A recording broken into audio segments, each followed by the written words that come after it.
Meu nome é Diana. Eu cresci em uma pequena cidade chamada Cedar Hill, onde os invernos chegavam com ventos gelados e cortantes, e os verões tinham cheiro de grama fresca e torta de maçã quente. Mas minhas lembranças de infância nunca foram tão acolhedoras quanto aqueles verões em que minha irmãzinha, Madison, nasceu. Eu tinha 6 anos quando meus pais me abraçaram e disseram que eu teria uma melhor amiga para sempre. O que eles não disseram foi que eu me tornaria invisível dentro da minha própria casa. Lembro do dia em que Madison chegou. Minha mãe havia preparado uma mesa cheia de balões, bolo e cartões pendurados por toda a sala de estar. Mandaram que eu ficasse de lado. Não toque em nada, Diana, é tudo para Madison, disse minha mãe, em um tom que soou mais como uma ordem do que um pedido. Daquele dia em diante, todos os holofotes da casa pareciam brilhar apenas sobre Madison, o anjinho da mamãe e a princesinha do papai. E eu era quem carregava baldes de água, esfregava o chão e fazia a lição de casa sozinha todas as manhãs.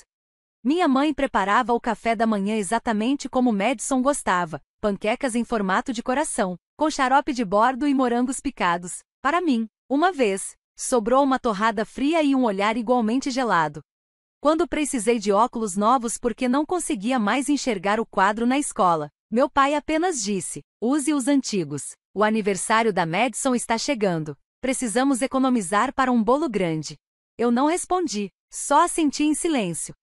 2 semanas depois, Madison pediu uma bicicleta rosa com uma cestinha de flores. Papai entregou o cartão de crédito sem nem pestanejar. Por muito tempo, achei que eu era sensível demais, que estava imaginando coisas. Mas, aos 12 anos, a realidade me acertou como um tapa na cara. Cheguei à final estadual de um concurso de redação, uma honra dada a apenas um aluno da escola inteira.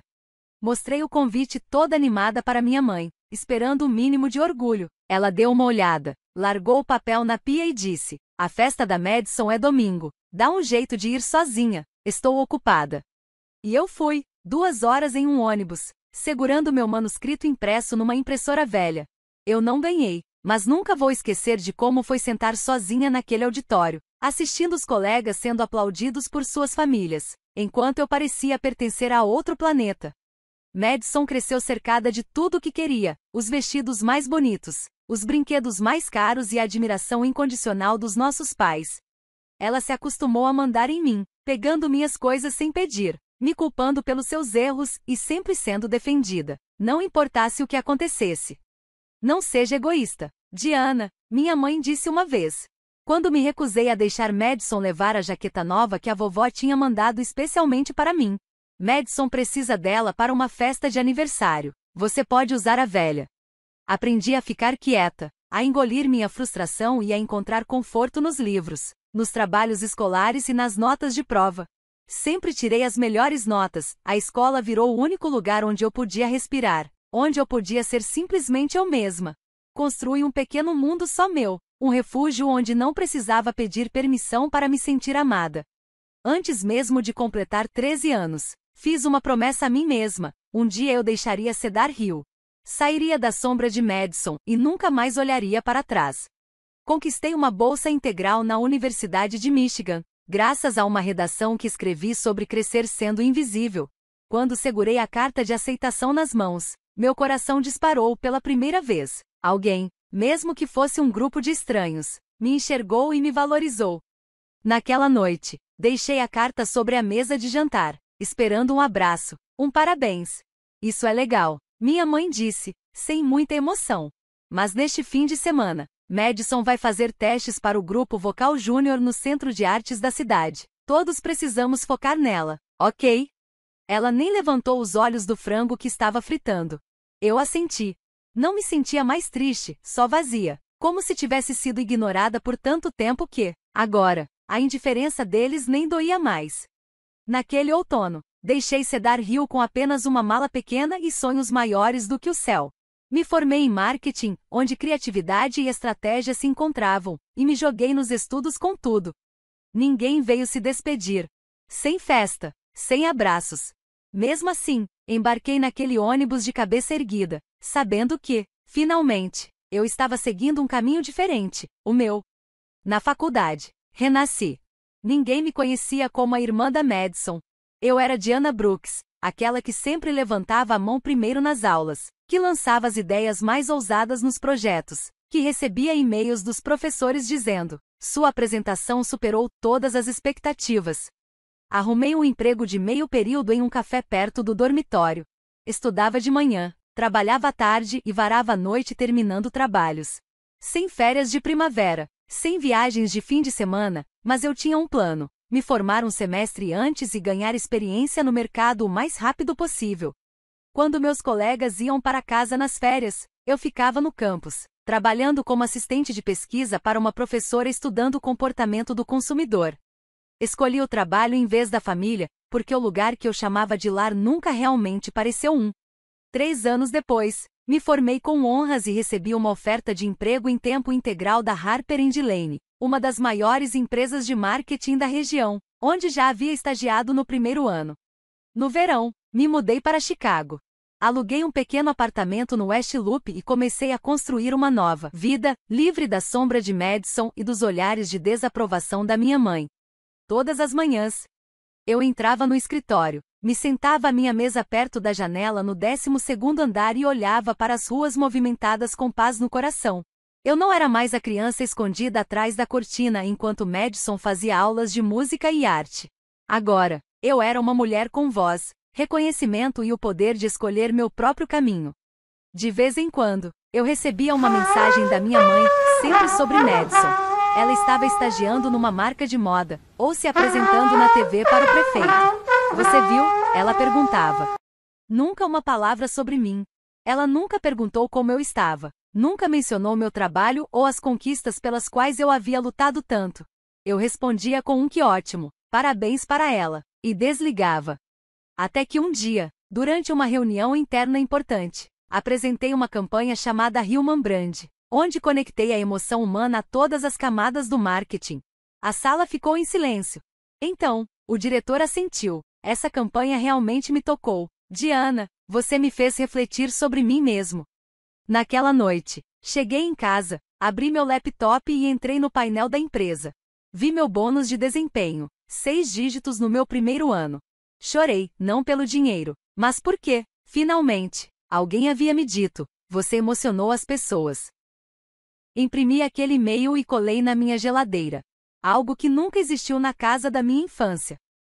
Todas as manhãs, ao vê-lo, eu me lembrava: eu consegui.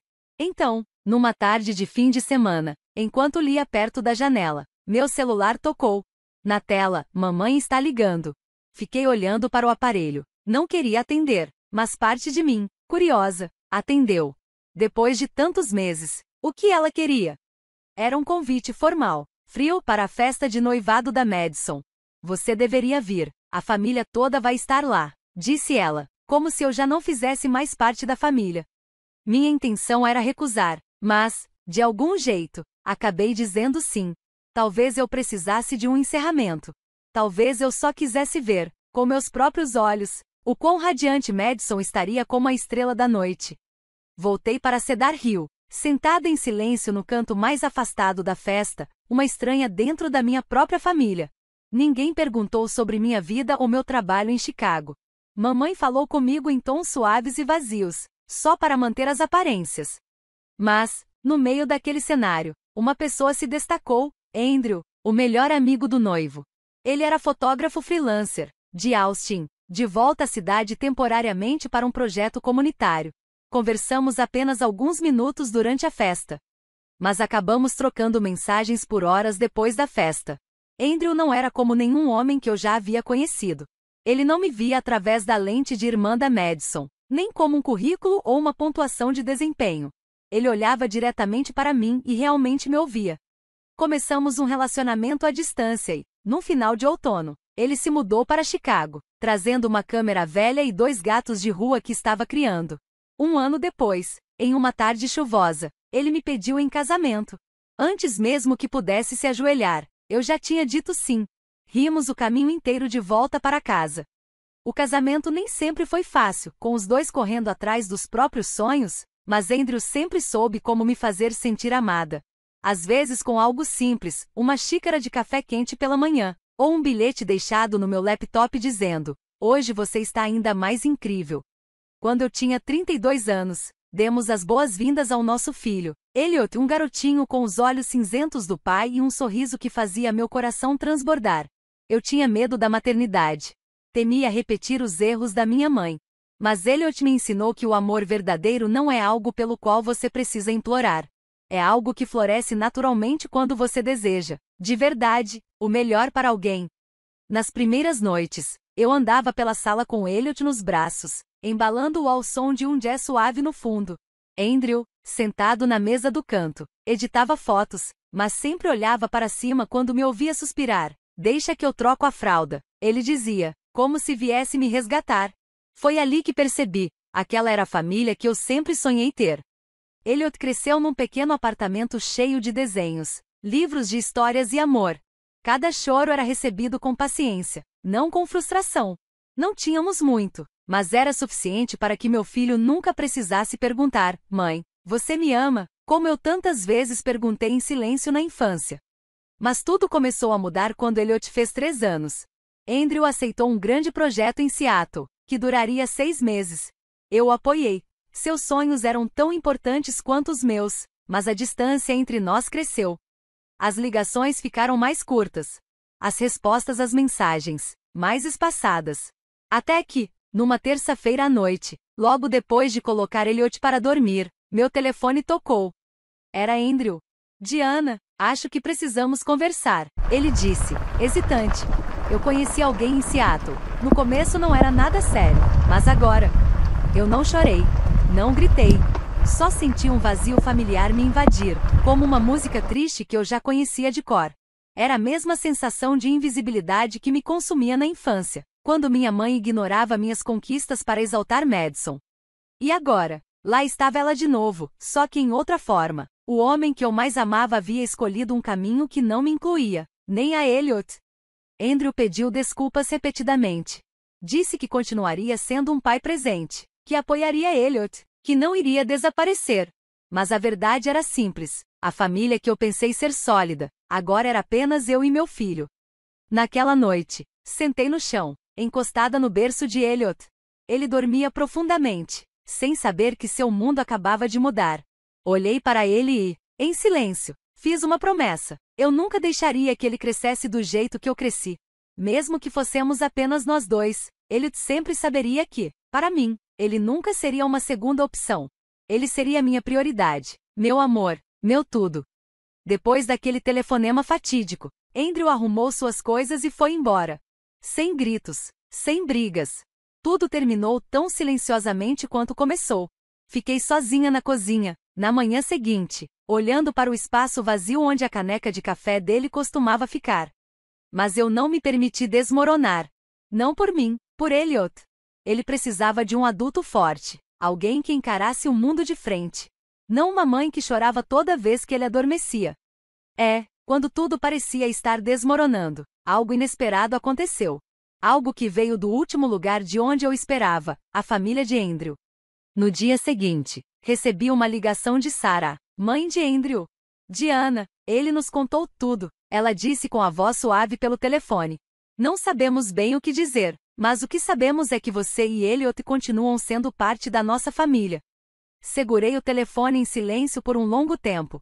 Por um instante, eu acreditei que, com a partida de Andrew, todo o resto do seu mundo também me viraria as costas. Mas eles não viraram. Sarah ainda me chamava de querida, e naquele momento, essas palavras foram como uma tábua de salvação. Tom, o pai de Andrew, apareceu no fim de semana seguinte com uma sacola cheia dos brinquedos favoritos de Elliot, que estavam na casa deles. Ele se agachou na altura do meu filho, segurando um velho caminhão de brinquedo e disse, com um sorriso, esse garotinho disse que sentia saudade, então eu trouxe alguns amigos para visitar. Elliot gritou de alegria e abraçou Tom como se nada tivesse mudado. No fundo, a verdade era essa, o amor, para Elliot, não tinha mudado em nada. Mas quem realmente me fez chorar foi Raquel, a irmã mais nova de Andrew, sempre a mais quieta. Num sábado frio e chuvoso, ela apareceu em casa trazendo biscoitos de gengibre feitos por ela e uma camisetinha minúscula onde se lia, "Minha tia é incrível." Talvez a gente não seja mais oficialmente cunhadas, Raquel disse, sorrindo, mas eu sempre vou ser a tia do Elliot. Assenti, incapaz de dizer qualquer coisa. A partir daí, todo fim de semana, Elliot era buscado para passar tempo com seus avós.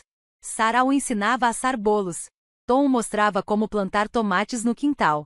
Raquel passava horas desenhando com ele na sala. Eu brincava que eram aulas de mágica. Elliot chamava de sua segunda casa. Até que, numa tarde dourada de outono, quando fui buscá-lo, Sarah me convidou para ficar para o jantar.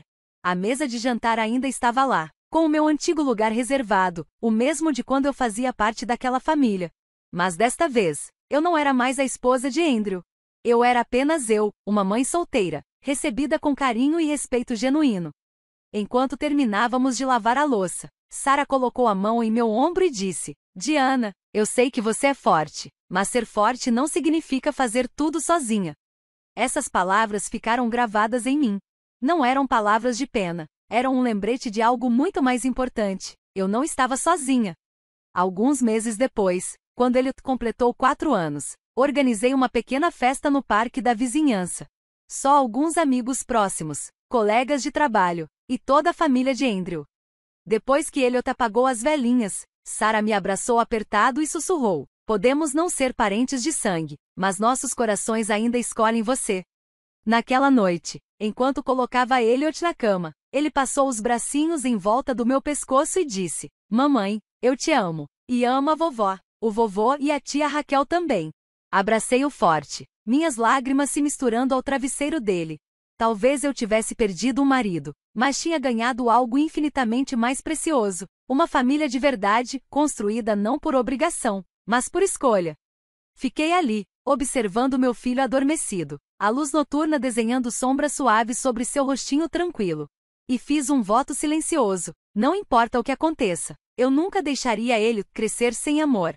E se o mundo um dia nos virasse as costas novamente, eu moveria o próprio mundo para mantê-lo na luz. Com o passar do tempo, a vida com Elliot encontrou um ritmo doce e constante. Meu trabalho na Harper Lane floresceu além das expectativas. 2 campanhas consecutivas de enorme sucesso para grandes marcas.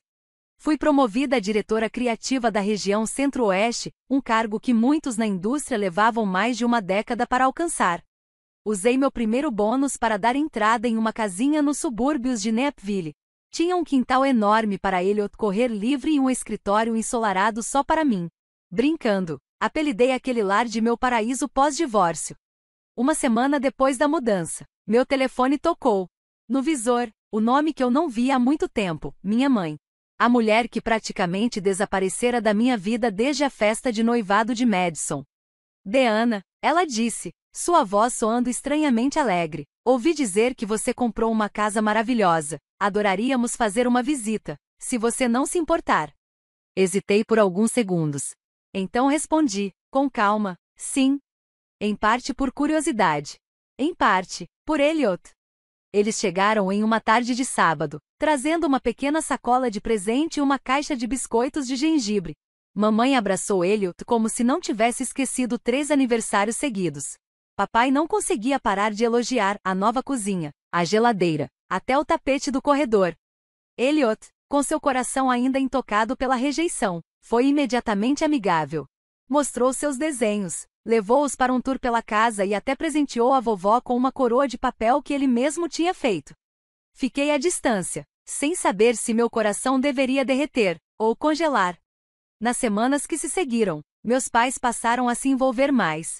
Ofereceram-se para cuidar de Elliot por algumas horas nos fins de semana, para que eu pudesse descansar. Até traziam doces quando vinham visitar. Elliot, naturalmente, começou a chamá-la de vovó linda. Contava animado como ela lia histórias para ele ou como vovô sempre tinha doces escondidos no bolso do casaco. Eu tentava me convencer a aceitar. Talvez todos merecessem uma segunda chance. Mas então, o que eu sempre temi começou a aparecer. Tudo começou com o que parecia uma conversa inofensiva durante um jantar. Diana, vamos precisar consertar o telhado. Ficou vazando o inverno todo. Meu pai suspirou, olhando em volta da minha cozinha iluminada. As coisas devem estar indo bem no seu trabalho. Se você pudesse ajudar um pouco, ficaríamos muito gratos. Eu concordei. Não era tanto, apenas algumas centenas. Enviei o dinheiro pensando que era um pequeno preço a pagar pela aproximação que eles estavam mostrando. Depois vieram a conta do dentista da minha mãe, a geladeira quebrada, um pagamento de luz atrasado. Eu tentava não julgar. Mandava o dinheiro como uma adulta responsável, não como a criança esquecida que um dia fui. Mas então, um dia, tudo mudou. Após fechar um grande negócio com uma startup do Vale do Silício, minha postagem no LinkedIn viralizou no setor. Menos de 24 horas depois, recebi uma mensagem da minha mãe. Parabéns, querida. A propósito, seu pai está pensando em comprar um SUV usado para o inverno. Seria muito mais seguro, se você pudesse ajudar com a entrada. Seria incrível. Li a mensagem, e meu coração afundou. Nenhuma pergunta sobre Elliot. Nenhum agradecimento pela ajuda que eu já tinha dado. Apenas mais um pedido. Como se eu fosse o banco pessoal deles, pronto para atender a qualquer necessidade. Não respondi na hora. Precisava de tempo para pensar. Naquela noite, enquanto dobrava as roupas de Elliot para a escola, ele disse, de repente, mãe, hoje a vovó me deu um brinquedo antigo da Madison. Mas ela falou para eu não quebrar, porque a Madison sempre cuidou muito bem dele. Ele olhou para mim, olhos sérios, eu também cuido dos meus brinquedos, né, mamãe? Eu congelei. Aquelas palavras, tão simples, cortaram meu peito como um arranhão profundo. O favoritismo nunca tinha realmente ido embora. Só tinha mudado de forma, mais suave, mais sutil, mas ainda afiado o suficiente para ser sentido até por uma criança de 4 anos. Me sentei no chão e puxei Elliot para os meus braços. Sim, meu amor, você cuida muito bem dos seus brinquedos. E eu tenho orgulho de você, todos os dias. Naquela noite, abri meu telefone e, depois de respirar fundo, respondi à mensagem da minha mãe com apenas uma frase. Me desculpe, mas de agora em diante, tudo o que eu construir será para Elliot, e não para compensar o que você nunca me deu. Não sabia como ela reagiria, mas sabia uma coisa com certeza, eu não deixaria a história se repetir através do meu filho, nunca mais. Aquele dia começou como qualquer outro. Eu estava no meio de uma apresentação importante, lançando uma nova campanha para o conselho, quando uma dor aguda atravessou meu abdômen. A dor foi tão forte que cortou minha fala no meio da frase. Depois disso, tudo se desenrolou como um filme acelerado, um assistente me ajudando a sair da sala. Vozes gritando por socorro. Luzes piscando enquanto a ambulância avançava pelos cruzamentos da cidade. Acordei no pronto-socorro, um soro preso no meu braço, meu corpo encharcado em suor frio. O médico olhou para mim com uma expressão grave. Senhorita Diana, você tem apendicite aguda. Precisamos operar imediatamente. Isso não pode esperar. Através da dor, só consegui pensar em uma coisa, Elliot. Ele estava na pré-escola, e as aulas terminavam às 15h30. Olhei o relógio, faltavam menos de 2 horas. Eu preciso ligar para alguém, alguém precisa buscar meu filho, murmurei. Me entregaram meu telefone.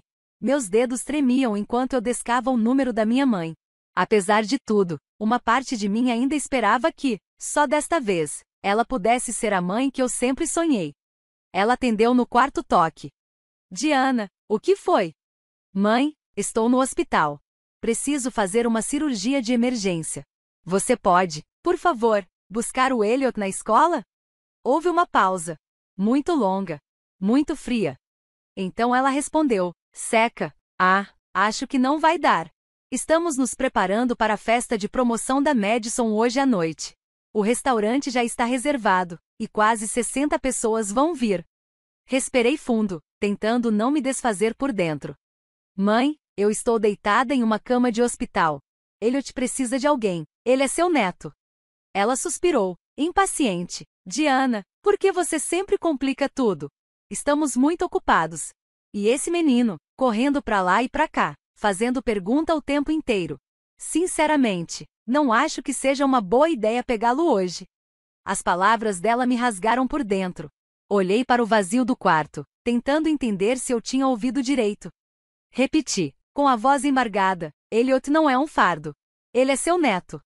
Mas ela respondeu, fria como gelo, honestamente, não conseguimos lidar com ele. Ele é difícil demais. Aquela frase final cortou cada cicatriz antiga que eu carregava. Depois disso, ela desligou. Deixei o telefone cair. Meu corpo ficou dormente. Eu já nem sabia o que doía mais, o apêndice inflamado ou o modo como minha mãe tinha acabado de cortar o último fio que ainda nos unia. Uma enfermeira correu para me preparar para a cirurgia. Pouco antes de me levarem, consegui fazer mais uma ligação. Disquei para Raquel, a irmã de Andrew. Ela atendeu no primeiro toque. Raquel, estou no hospital. Preciso fazer uma cirurgia de emergência. A escola do Elliot termina às 15h30. Você poderia? Me manda o endereço da escola. Ela respondeu sem hesitar. Estou indo agora. Elliot vai passar a noite na minha casa. Tom e Sarah vão ficar felizes em vê-lo. Eu chorei. Não de dor, mas de alívio. Por quê? No momento em que todas as portas pareciam se fechar, uma luz se abriu. A cirurgia foi um sucesso. Quando acordei, uma luz suave iluminava o teto do quarto. Ao meu lado, encontrei uma foto, Elliot sorrindo de orelha a orelha ao lado de Raquel e do cachorro dela, o Bully. Abaixo da foto, em marcador azul, estava escrito: dormi tão bem. Bully dividiu o cobertor comigo. Te amo, mamãe, Elliot. 2 dias depois, Raquel foi me buscar no hospital. No carro, enquanto dirigia, ela disse em voz baixa: Diana, eu não entendo nossos pais, mas uma coisa eu sei, Elliot não é um fardo, ele é luz, e você é todo o céu dele. Naquela noite, já em casa, tomei uma decisão. Tirei todas as fotos da minha antiga família das paredes. Substituí cada uma delas por fotos de Elliot rindo, correndo, brincando no quintal dos avós. Eu não precisava mais de desculpas. Só precisava proteger meu filho do tipo de amor que vinha com condições. E fiz uma promessa a partir daquele momento. Nunca deixaria ninguém tratar ele como algo menor. Não importava o título que carregassem. Minha recuperação da cirurgia foi mais rápida do que o esperado. Parte porque meu corpo era forte. Mas, principalmente, porque meu espírito tinha recebido o chamado de despertar mais claro da minha vida. Durante os dias tranquilos de repouso, tive muito tempo para refletir sobre minha mãe, meu pai, Madison, e sobre mim mesma, a mulher que tinha sido paciente demais com uma família que sempre a tratou como um plano B. Na noite em que voltei para casa, depois que ele adormeceu, abri meu laptop. Entrei na minha conta bancária. Cancelei todas as transferências automáticas que fazia para meus pais. Removi seus nomes dos meus beneficiários. E abri uma nova conta poupança, em nome do Elliot. Nomeei a conta de fundo da liberdade. Porque agora eu entendia. Às vezes, liberdade não é fugir de alguém, é simplesmente não deixar mais que eles controlem a sua vida. No dia seguinte, bloqueei o número da minha mãe, depois, o do meu pai. Bloqueei os e-mails, as mensagens e todas as plataformas de mídia social que costumava usar para ser educada. Não precisava mais ser educada, precisava de paz. E Elliot também. Uma semana depois, recebi uma carta escrita à mão, enviada pelo correio. Minha mãe sabia que eu não atenderia suas ligações, então ela tentou o método antigo, envelope creme, 3 páginas inteiras escritas com aquela letra cursiva familiar, doce no começo, culpa no meio e, no final, me culpando por tudo. Ela escreveu que estavam com sérios problemas financeiros porque Emma não podia ajudar, como já era de se esperar. Que meu pai teve um empréstimo negado para comprar um carro novo. Que a casa corria o risco de ser executada se não conseguissem cobrir as contas do inverno. Na última frase, ela escreveu: você é nossa única esperança. Dobrei a carta sem lê-la uma segunda vez. Eu já fui a única esperança deles, mas não porque me amavam. Eu era útil. Alguns dias depois, minha mãe ligou para Raquel pedindo que ela me passasse uma mensagem. Raquel recusou. Diana não deve explicações a ninguém, ela disse. Especialmente para as pessoas que um dia chamaram seu filho de fardo. Então, recebi uma mensagem de Madison. Você está sendo dramática. Sabe, claro que mamãe e papai cometeram erros, mas eles ainda são nossos pais. Eu li a mensagem enquanto plantava tomates com Elliot no quintal. Ele usava um gorro de tricô engraçado e ria enquanto a terra cobria suas mãos. Simplesmente respondi: quando você tiver filhos, entenderá. Desde aquele dia, não recebi mais nenhuma ligação ou carta. Talvez eles finalmente tenham percebido que não sou mais a velha Diana que sacrificava tudo por uma única migalha de aprovação. Aprendi a parar de implorar por amor e a começar a criar segurança para mim e para meu filho. Um mês depois, Estava caminhando com Elliot no parque quando encontramos sua antiga professora da pré-escola. Ela olhou para mim e disse: "Você parece mais saudável e feliz do que nunca." Eu sorri. Acabei de aprender a lição mais importante da minha vida: nem todo mundo que compartilha seu sangue é realmente família. À noite, enquanto Elliot estava aninhado no meu colo assistindo desenhos animados, ele olhou para cima e perguntou suavemente: "Mãe, por que os avós não vêm mais nos visitar?" Eu o abracei mais forte e passei meus dedos pelos seus cabelos. "Porque eu quero te proteger de pessoas que não te amam de verdade. E você merece ser amado de todo o coração, não com condições." Elliot assentiu e voltou a assistir ao seu programa, como se o mundo continuasse girando da maneira mais simples. Mas para mim, aquele momento foi o sinal mais claro de que eu tinha feito a coisa certa. Não sei como meus pais estão agora. Não sei se ainda esperam que eu volte ou se transferiram todas as suas expectativas para Madison. Eu não verifico, não pergunto, não me importo, porque agora não vivo mais para aprovação. Vivo para que Elliot saiba que o amor verdadeiro nunca vem ao custo de sua dignidade. A vida para Elliot e para mim, depois de todos os cortes, depois de todas as escolhas firmes, parece leve, não porque não haja dias difíceis, noites sem dormir por causa do trabalho ou febres repentinas, mas leve porque não carrego mais o peso de precisar ser aceita. Não recuo mais a cada mensagem ou telefonema de pessoas que antes se chamavam de família. Começamos a reconstruir nossas vidas à nossa maneira, de manhã cedo, com o café sendo preparado enquanto Elliot rabiscava na mesa da cozinha, jantares de domingo na casa de Tom e Sarah. Tom sempre fazia o churrasco favorito de Elliot e Sarah conhecia meu gosto até na última colherada de molho. Raquel estava com a gente. A câmera sempre presente capturava as fotos mais lindas dessa pequena família. Eu nunca pensei que teria um dia assim, depois de cuidar do jardim.